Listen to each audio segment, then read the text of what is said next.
Yes, my precious fans of the beautiful game, in the world of football we know there are certain clubs that hold a special place in the heart of their fans. These clubs become a family with coach, players, supporters, and all bonded together by a shared passion.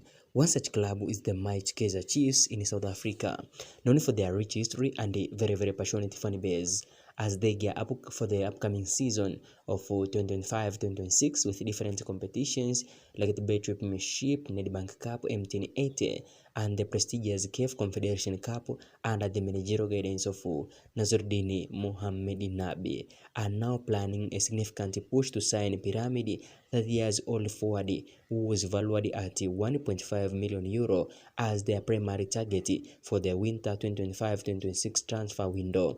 Kaizer Chiefs has prioritized reinforcing their striking position because they believe the team has no good strike despite of signing Maurice. Kaizer Chiefs need a player with Mayele's caliber, explosive style, and one-on-one threat to complement Nabi's attacking dynamic system. And we know Mayele and Nasruddin Mohamed Nabi, they previously worked together in Young Africans Football Club for 2 seasons in a row, and Mayele, he showed his proven track record, scoring more than 60 goals for Tanzania competitions. I mean, NBC Premier League, CRDB Federation Cup, Community Shield, together with CAF Confederation Cup. Mayele has contacted to Pyramid FC until 2026 and has not responded to a renewal offer. And the Pyramid are likely to negotiate for contract renew because Mayele is a wanted man in Asia and other countries. Ahly are also interested on signing him as well as